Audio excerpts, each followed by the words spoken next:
Good morning students.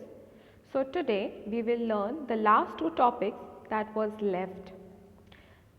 Those were industrial requirements and government initiatives. So children, what are the different things that are very important and are required by the industries to produce any product or any good? Suppose if an industry wants to produce any product or any good, then what are the things which are required by the industry to produce it? So children, the industries basically require 6 things. Those are raw material, power, transport, machinery, human resource and lastly money. So these are the 6 things which are required by any industry to make any product. Now, first and foremost, the important requirement is raw material. So, without raw material, no product can be produced. For example, raw cotton is the main raw material for making cotton clothes. So children, raw material is also known as kacha saman. In my previous classes, I have told you that raw material is also known as kacha saman. And children, this is very important requirement for any industry, because if there is no raw material, then we cannot make any product. For example, raw material is cotton and it is the main raw material if we want to make cotton clothes. So cotton clothes cannot be made if cotton as a raw material is not available. Then suppose if we want to produce sugar or jaggery. If we want to make sugar or jaggery, then sugarcane is the main raw material. Without sugarcane, we won't be able to make sugar or jaggery.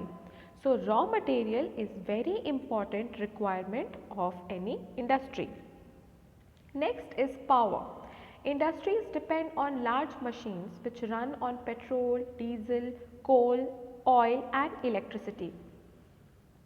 So children, we all know that industries have machines and the machines need petrol, diesel, coal, oil or electricity to run or to function.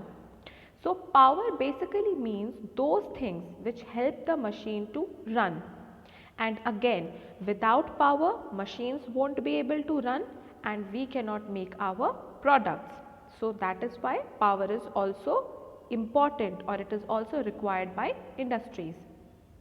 Then next we have transport.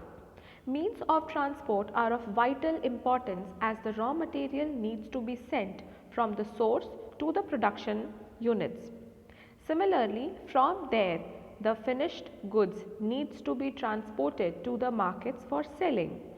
Trucks, railways, waterways, etc. are used for transportation. Now children, means of transport. You all know means of transport like roadways, railways, airways. These are the means of transport. So, means of transports like truck, railway, ships are very important for industries. Why they are important? Because the raw material has to be sent to the factories, so vehicles will be needed. Now, once the product is made, then it needs to be sent to the markets for selling. Then also we need vehicles. So that is why children, in both ways, transport is very important for the industries. Next is machinery. Advanced machinery helps in increasing the production and bringing down the cost of production. Now children, machinery, simply it means machines.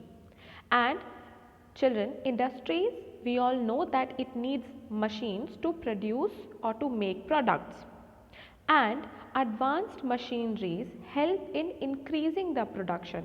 Increasing the production means increasing the quantity of goods that is produced. And machines also help in bringing down the cost of production. It means that money that will be spent to make any product, that will also be less if we use machines. So machines are also very important for industries. Now second last is human resource. Human resource manpower or skilled workers play an important part in the production process. So children, human resource or manpower, or in simple language, workers or the laborers, they are also needed by the industries. So they also play an important role in producing goods. Now lastly, we have money. Capital or money is required for setting up an industry. It is required for purchasing raw material, machinery, paying salaries, etc. So children, capital or money is very important industrial requirement. Without money, nothing can be done. So money is required for everything, like setting up industry means making the industry. For purchasing raw material, money is required. For buying machines, money is required. For paying salaries to the workers, money is required.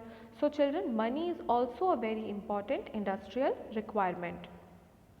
So these were in total the 6 different industrial requirements. Now next topic is government initiative. Now government initiatives mean government steps or government support. First, the government has a department that looks after the well-being of industrial labor. Special labor laws are made for them. So children, government also support these industries in many ways. So the first way in which the government support these industries is the government has a special department which looks after the needs and requirements and the well-being of the industrial labor, means those type of laborers who are working in industries. And special labor laws means special laws are made for their well-being, for their concern. The government is concerned for them, that is why they have made special laws for their betterment. Now next, the government has given special attention to industrial sector in its 5-year plans to increase productivity and economic progress. So children, government makes 5-year plans to increase the productivity of industries. It means increase the quantities of goods manufactured. And also children, for the economic progress of these industries, the government make 5-year plans. Then lastly, factories are being set up in large numbers in villages so that the villagers are not jobless. So lastly, the government is setting up factories in the villages also, so that the villagers, the people who live in those villages, are not jobless. They have jobs, they can get jobs and they can earn money. So the government is starting factories in the villages also. So children, now only this good to know is left. Let us read. Child labor is a crime and is punishable by law. A person can be sent to prison if he or she employs a child as a forced labor. So children, child labor is a crime, means बच्चों से काम करवाना उनके मर्जी के against is a crime. Now, those children who are very small, they are not supposed to work in the industries. So the government has banned it. It is punishable by law. Means that if someone makes these small children work forcefully, then that person can be sent to the jail also. So child labor is a crime. Okay children, so with this we have finished this lesson, and please read the lesson thoroughly 2 to 3 times, and in the next class we will discuss the question answers. So children, please revise the chapter once again, and I will see you in the next class. Thank you children.